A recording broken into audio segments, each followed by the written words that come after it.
Cette vidéo est sponsorisée par Cambly. Cambly est une plateforme dont je vous ai déjà parlé et que je trouve absolument géniale pour apprendre ou améliorer son anglais directement avec des tutos anglophones. Je vous en parle plus longuement en fin de vidéo. Il y a des vidéos qui sont plus compliquées à écrire que d'autres. Et celle-ci en fait partie. Et pourtant, c'est un sujet dont j'ai vraiment envie de vous parler. Parfois, j'ai des réflexions sur des sujets et c'est des sujets que je trouve hyper intéressants, passionnants et donc j'ai envie de vous partager mes réflexions. Même si parfois le sujet est compliqué et donc j'ai une appréhension, mais ça n'entache en rien mon envie de vous partager ça. Cette vidéo, elle parle d'un sujet qui est assez sensible sur Internet, c'est le sujet de la woke culture. Je pense que c'est important d'expliquer ce que c'est la woke culture, parce que quand on passe pas des heures sur Internet, on sait pas forcément ce que c'est. Moi, quand j'ai parlé de cette vidéo à des potes, ils étaient beaucoup à me dire « Ok, d'accord, mais c'est quoi en fait la woke culture ?» Déjà, le terme woke, en anglais, il veut dire « éveillé ». Alors, éveillé à quoi ? Éveillé en fait aux inégalités sociales qui constituent notre monde, donc inégalité de race, inégalité de genre, inégalité d'orientation sexuelle, etc.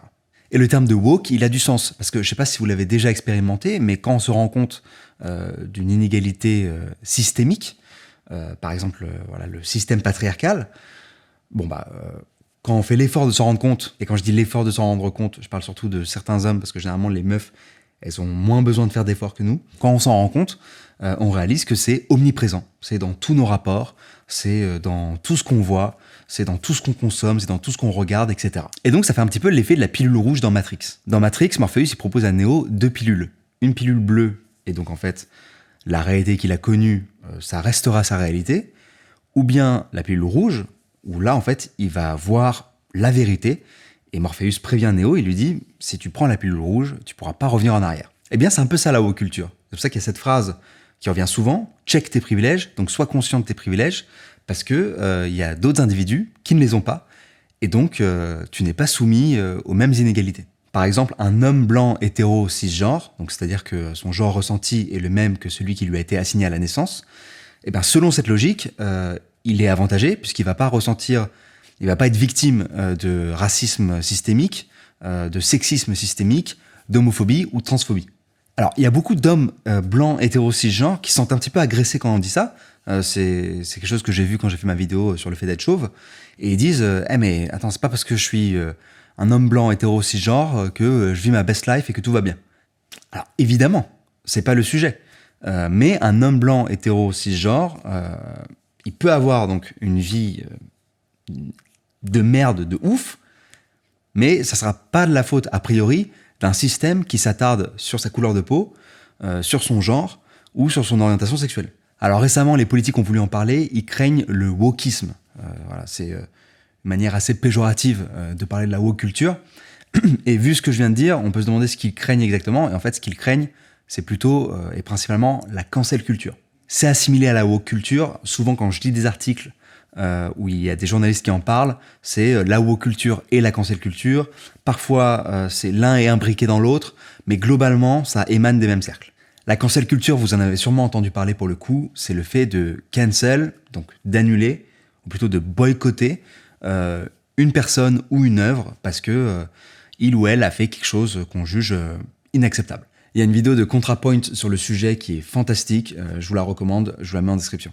Elle met en évidence à un moment le principe du procédé qui est quelqu'un est soupçonné d'avoir fait quelque chose de mal qui devient quelqu'un a fait quelque chose de mal, donc présomption de culpabilité. Et ensuite, de quelqu'un qui a fait quelque chose de mal, ça devient cette personne est mauvaise, donc abstraction et ce qu'elle appelle essentialisme. En gros, l'action de la personne devient son essence même.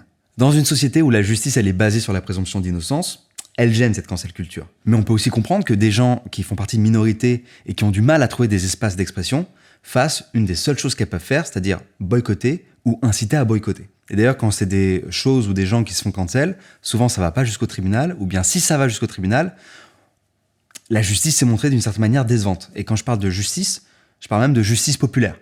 Par exemple, au moment où j'ai écrit cette vidéo, il y avait un post Facebook sur Harry Habitant qui est placé en garde à vue suite à une plainte pour viol. Et quand on voit les commentaires sous le post, ça fait totalement écho à ce que je viens de dire sur la cancel culture. Personnellement, vu sa personnalité, il n'a pas le profil d'un violeur, j'ai du mal à y croire. Bizarrement, quand on est connu, ça arrive souvent. Encore une qui veut être connue. Mesdames, mesdemoiselles, faut arrêter, on peut aussi gagner de l'argent en travaillant. Je sais, c'est à la mode d'accuser les hommes connus. Voilà, c'est horrible. Et quand je parle du fait que ce soit systémique, Là, les commentaires que je vous ai lus, c'est à la fois des hommes et à la fois des femmes. Enfin, a priori, je suis pas allé vérifier derrière le profil Facebook. Et ben, vous savez quoi? On pourrait penser que c'est ça mon problème avec la woke culture. Mais non, c'est même pas ça, en fait. Même s'il y aurait plein de choses à dire, clin d'œil particulier aux gens qu'on veut cancel juste parce qu'on les aime pas. Par exemple, cette meuf sur Twitter qui dit en parlant de moi, je suis honoré, je cite, « Il est vraiment inutile à la société, par pitié, on peut pas le cancel sur un truc une bonne fois pour toutes. » Ça fait plaisir, voilà, merci. Non, ce dont j'ai envie de parler, c'est la place de la souffrance dans la woke culture. On l'a vu, la woke culture, dans son idéologie même, il y a le fait de vouloir corriger les inégalités et donner de la force aux minorités. Donc dans cette culture-là, avoir un statut de victime, victime d'inégalité, victime d'injustice, victime d'oppression du système, ça fait qu'on va vous protéger, on va vous donner la parole, on va se battre pour vous. Ça vous donne une certaine protection en fait, c'est le principe même du truc. Une des manifestations de ça, c'est le trigger warning. Vous voyez, devant certains posts ou certains tweets, il y a TW avec un mot. Par exemple, TW100, trigger warning agression, ou pire, trigger warning viol. L'idée, c'est que les personnes qui ont des traumatismes en rapport avec ces thématiques puissent être prévenues dès le début du post, et donc ne pas lire le post, ou bien mieux, elles ont des bloqueurs, en fait, qui vont bloquer des mots, et donc, vu qu'on met ces mots-là dans les trigger warnings, leur feed, donc leur fil d'actualité, va être safe. C'est-à-dire qu'elles vont pas se sentir oppressées sur le réseau social. Il y a un réel lien entre être une victime et le fait de souffrir. Parce que la souffrance légitime le statut de victime. Et plus on est une victime, et plus quelque part on est légitime dans son combat. Typiquement, tout ce que je dis là, dans une logique woke, je suis pas du tout légitime pour en parler. Parce que je suis un homme blanc hétéro cisgenre, donc a priori je suis pas une victime, donc je ne suis pas concerné, donc j'ai pas à en parler. C'est comme ça que je suis perçu, en tout cas. Et ça m'a fait penser à un extrait de l'émission Arrêt sur image, qui avait fait beaucoup parler de lui. Que le plateau est très, très blanc aussi. Non, notre collectif Stop Opium Washing, d'ailleurs, est mené par... Il va nous dire qu'il n'est pas blanc. Bah non. C'est-à-dire? Bah non, je suis à moitié libanais. D'accord, mais... Bon. Donc Yael nous dit je ne suis pas blanc, je suis à moitié libanais. J'ai trouvé ça hyper intéressant, en fait. Je me suis mis dans sa logique et ça m'a posé beaucoup de questions. Parce que personnellement, j'ai pas une goutte de sang blanc. Et donc j'en ai parlé avec des potes arabes, dont je tairai le nom, parce que si je me fais cancel, je les emporterai tous avec moi dans ma tombe. Donc j'en ai pas envie. Et je leur demandais, est-ce que tu me considères blanc ou iranien? Parce que je suis 100% iranien. Mes deux parents sont iraniens. Et d'ailleurs, c'est marrant parce que la réponse à cette question dépend de à qui je pose la question. Bref. Lui, en l'occurrence, il m'avait dit qu'il me considérait iranien. Et c'est vrai que mon état civil, la culture de ma famille, la manière avec laquelle j'ai appris la culture française, la manière avec laquelle j'ai appris la langue française, font que j'ai peut-être, d'une certaine manière, sur certains points, été désavantagé par rapport à un blanc. Alors j'imagine que par blanc, on veut dire personne occidentale. Bref, je suis resté juste dans la logique de l'extrait. Mais c'est vrai, ça se trouve, j'ai été désavantagé, j'en sais rien. Peut-être même pour des recherches d'appart, ce genre de choses, je saurais jamais. Mais sauf que le truc, c'est que quand on me croise dans la rue, je suis blanc, quoi. Enfin, on me voit, là, je suis blanc. Même moi, je me considère comme blanc, en fait, la plupart du temps. Donc c'est quoi l'intérêt que j'aurais à dire « non, je suis pas blanc » ? Ce serait soit si j'ai une dent contre les blancs, donc ça c'est raciste, je crois, soit c'est si je suis extrêmement fier d'être iranien, ou alors, c'est pour dire « regardez, je ne suis pas privilégié ».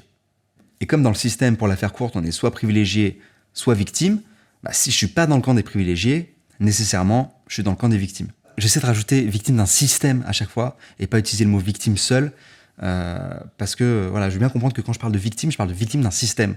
Le mot victime, parfois il est associé à faible, à loser, à quelqu'un dont on a pitié, etc. C'est pas du tout cet imaginaire-là dont je parle, c'est pas de ça dont je parle. Je parle vraiment de victimes de système, et donc qui pourraient très bien être en lutte. Elles peuvent être en lutte malgré leur statut de victime. Donc on en vient à se définir comme victime du système, et qu'est-ce qui entérine le fait qu'on est victime? C'est la souffrance. Donc plus je souffre, et plus dans cette culture-là j'ai ma place, et je vais aller plus loin, plus je souffre, et plus j'ai raison, ou on me donne raison. C'est pour ça que dans cette culture-là, par exemple, si vous n'êtes pas concerné par la souffrance qu'un sujet procure, votre avis n'intéresse pas. Il n'y a que les concernés qu'on a envie d'entendre. Alors l'avantage, c'est que ça laisse de l'espace à des personnes qu'on n'a pas entendues pendant trop longtemps, et à qui on n'a pas donné assez d'espace d'expression safe. C'est-à-dire des espaces où elles se sentent bien et en sécurité. C'est très important d'écouter les victimes, parce que le système ne le fait pas assez. Mais le truc, c'est que parfois, une victime ou une personne qui fait partie d'une minorité, elle se trompe, quoi. Elle a tort. Ça arrive.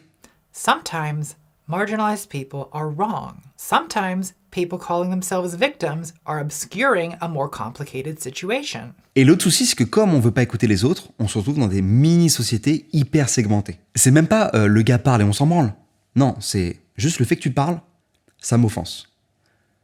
Comme je suis offensé, j'ai raison. Donc ma souffrance est instrumentalisée par moi ou par un groupe, et donc la souffrance devient une arme. Alors maintenant qu'on a dit tout ça, pourquoi je pense que c'est un problème ? Je pense que c'est un problème parce que ça donne du poids à la souffrance. Ça fait qu'on se concentre dessus. On en fait presque l'apologie. Et du coup, au lieu de devenir le moteur d'un changement, parfois elle devient la locomotive du mal-être. Et je le dis non pas à l'échelle de l'individu, parce qu'effectivement c'est à chacun de gérer sa souffrance comme il ou elle l'entend, voilà, je me permettrai pas de commenter ça. Non, je le dis à l'échelle sociétale, à l'échelle de culture. C'est pas le fameux « t'es triste, arrête ». Tu es triste ? Arrête.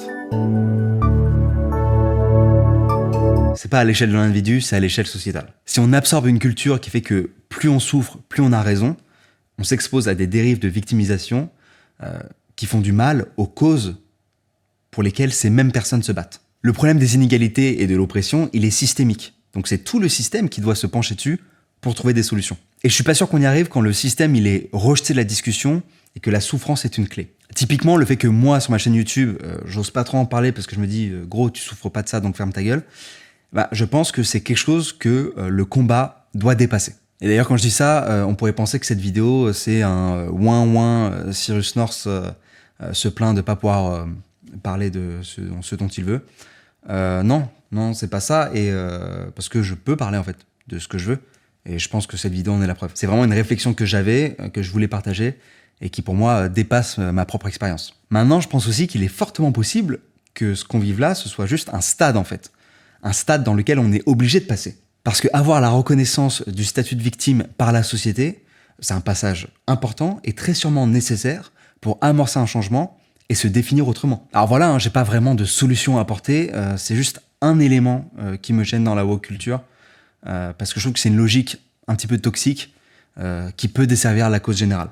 Après, c'est pas forcément un état ou un stade dans lequel elle s'enferme, mais peut-être un stade dans lequel le système l'enferme, justement en ne laissant pas assez de place aux victimes. Et donc utiliser la souffrance en tant qu'arme, c'est leur manière de réagir à ça. Voilà, c'était une vidéo un peu particulière parce que d'habitude je vous balance des chiffres, des études, etc. Là c'est vraiment juste quelque chose de très personnel. Bon, après si vous voulez creuser le sujet, il y a plein de ressources sur internet, notamment en anglais, et je pense que c'est la transition parfaite pour le sponsor du jour, Cambly. Cambly, c'est une plateforme qui permet de rentrer en contact directement avec des tuteurs anglophones. C'est une plateforme avec laquelle vous allez pouvoir bosser votre anglais conversationnel, donc à l'oral, et vous avez plein de fonctionnalités trop cool. Par exemple, vous pouvez choisir l'accent du tuteur. Vous voulez préparer un road trip, par exemple, en Angleterre, vous bossez l'accent anglais, quoi, plutôt que l'accent américain. Ou vous faites un road trip en Australie, petit chanceux, vous pouvez bosser l'accent australien. Vous pouvez aussi répéter des oraux ou des présentations en anglais, bref, ce genre de choses, même des examens, c'est très utile pour ce genre de trucs. Vous pouvez aussi choisir par thématique conversationnelle, par exemple sur l'environnement, sur la parentalité, sur les séries. Donc voilà, très cool aussi si vous voulez bosser des champs lexicaux, ce genre de trucs. Et évidemment, c'est hyper flexible, donc vous apprenez à votre rythme, etc. Et il y a un code promo, et oui, Cyrus Cambly 60. Vous avez 60% de réduction sur l'offre de 12 mois, vous avez un cours gratuit de 15 minutes et le tout jusqu'au 31 mars. Je vous mets un lien dans la description pour retrouver tout ça. Je les remercie beaucoup parce que ça commence à être un partenaire de longue date, d'une certaine manière, sur la chaîne, et c'est très cool d'avoir des partenaires réguliers comme ça. Donc n'hésitez pas vraiment à aller checker. Une des manières de me soutenir, c'est aussi de vous intéresser à mes partenaires. Et en plus, c'est des partenaires cool parce qu'on reste dans la transmission. Et ça me plaît. J'espère que cette vidéo vous a plu. Merci à Cambly d'avoir sponsorisé cette vidéo et merci à vous de l'avoir regardée jusqu'au bout. Malgré mes efforts pour transmettre mon opinion de la meilleure manière possible, il est très probable qu'au moment où vous regardez cette vidéo, je sois cancel. C'est possible, franchement c'est possible. Mais ça n'enlève rien au fait que je trouve ce sujet passionnant, quoi. Donc voilà, et j'espère que ça vous a intéressé. Et ça peut être cool d'en débattre dans les commentaires, de manière avec des arguments et tout, qu'il y ait de vraies discussions. qui est un espace de dialogue, quoi. Ça peut être charmé. On se retrouve la semaine prochaine. Love, peace, ciao. Ce outil est très confortable.